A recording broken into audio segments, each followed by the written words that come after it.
There is a silence that lives in the absence of certain voices, a silence that shapes the unspoken corners of our lives. It is not the silence of emptiness, but the silence of something missing, a presence that was meant to guide, to anchor, to reflect back to us our worth. This silence is not loud, but it is heavy, and it lingers in the choices we make, the habits we form, and the way we see ourselves in the mirror. It is the silence of a fatherly figure who was never there, or who was there but never truly present. Carl Jung, the renowned psychologist and mystic, spoke of the father archetype as a fundamental force in the psyche, one that represents order, authority, and the bridge between the individual and the wider world.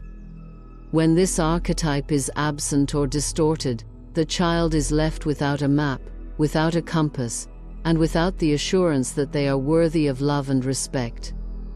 This is not just a psychological phenomenon, it is a spiritual crisis, one that reverberates through every aspect of our lives. The silence of the absent father is not just an absence of sound, it is an absence of meaning, of direction, of self. To understand this, we must first confront a truth that is often buried beneath layers of denial and societal conditioning. The role of the father is not just a biological or social function.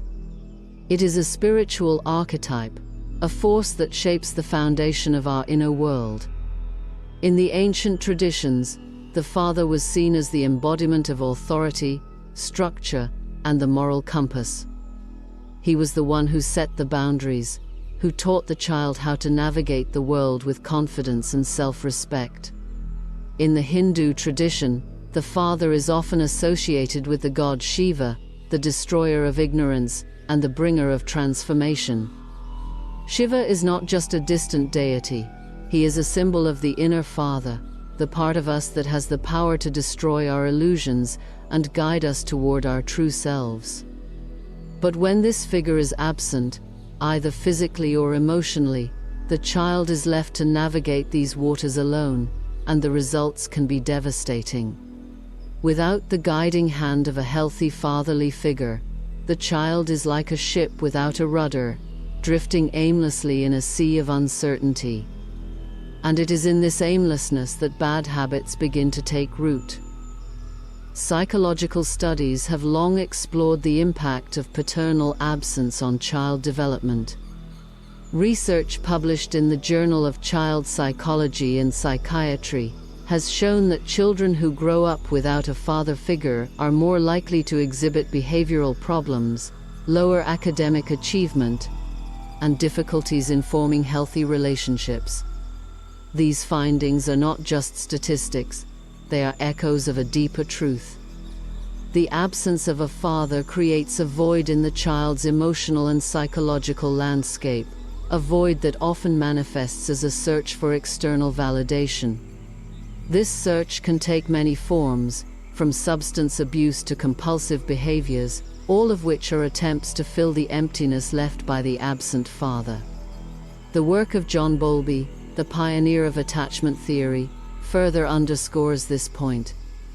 Bowlby's research revealed that the quality of early relationships, particularly with parental figures, profoundly influences an individual's ability to form secure attachments later in life. When the father is absent or emotionally unavailable, the child is left with an insecure attachment style, one that often leads to a lifetime of seeking approval and struggling with self-worth. Consider, for a moment, the nature of a bad habit. On the surface, it may seem like nothing more than a repetitive behavior, a way of coping with stress, boredom, or pain. But if we dig deeper, we begin to see that these habits are often attempts to fill a void, to soothe a wound that we cannot name. They are rituals of self-medication, ways of numbing the pain of feeling unloved, unworthy, or unseen. And where does this pain come from? For many, it comes from the absence of a father who was meant to mirror their worth, to show them that they are enough, that they matter. The psychoanalyst Donald Winnicott spoke of the mirror role of the mother, but this role is equally important for the father. The father's gaze is the first mirror in which the child sees their own strength, their own potential. Without this mirror, the child grows up with a distorted sense of self, a sense that they are fundamentally flawed, unworthy of love or respect. And it is this sense of unworthiness that becomes the fertile soil in which bad habits grow. These habits are not just actions, they are rituals of self-punishment, ways of reinforcing the belief that we are not enough. But this is not just about habits, it is about the deeper currents that flow beneath them. It is about depression, that heavy, suffocating fog that seems to come from nowhere and yet everywhere. Depression is not just a chemical imbalance, it is a spiritual crisis, a crisis of meaning and self-worth. And for many, this crisis can be traced back to the absence of a healthy fatherly figure. Without the father's guidance, the child is left to navigate the world with a fractured sense of self, a sense that they are not enough, that they do not belong. The existential psychologist Viktor Frankl, who survived the horrors of the Holocaust, wrote extensively about the importance of meaning in human life. He believed that the absence of meaning was at the root of much of our suffering. For the child who grows up without a father, the search for meaning becomes a desperate and often futile quest.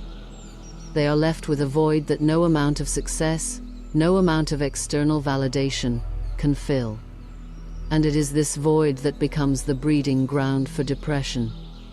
Depression is not just a mood disorder.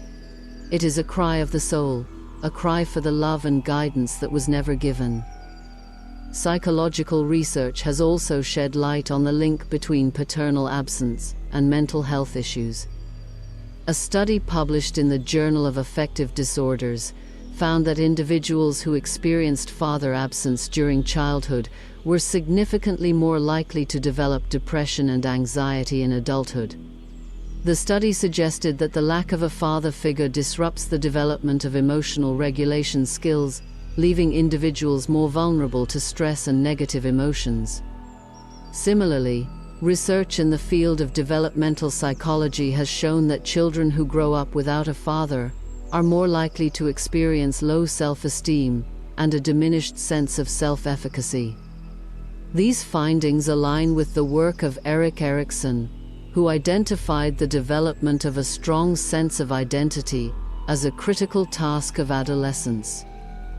When the father is absent, this task becomes exponentially more difficult, often leading to identity confusion and a pervasive sense of inadequacy. These psychological insights underscore the profound impact of paternal absence, not just on behavior, but on the very fabric of the self. Yet, there is hope.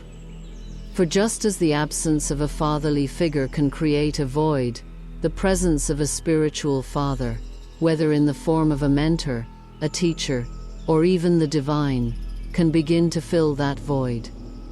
This is not about replacing the biological father, but about finding a source of guidance and love that can help us heal the wounds of the past.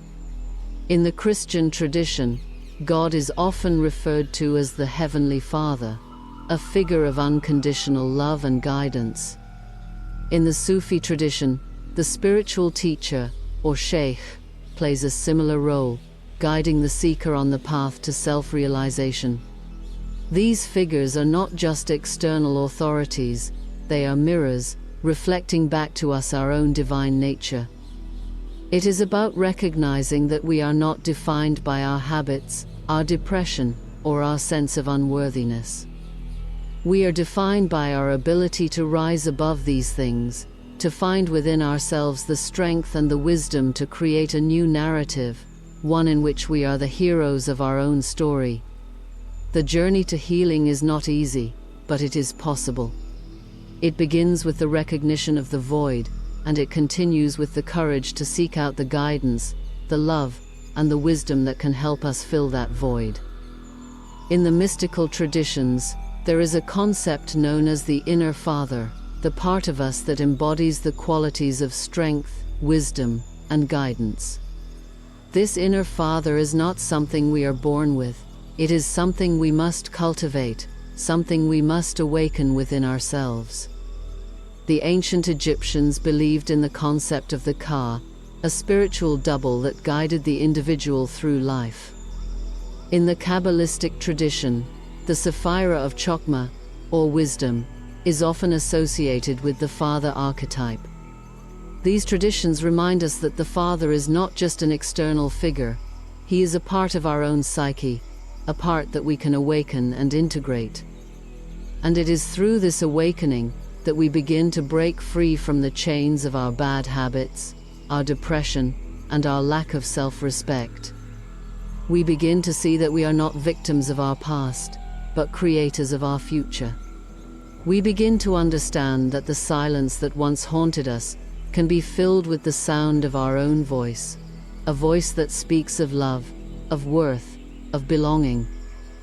So, if you find yourself trapped in the cycle of bad habits, if you feel the weight of depression pressing down on your chest, if you struggle to see your own worth, know this.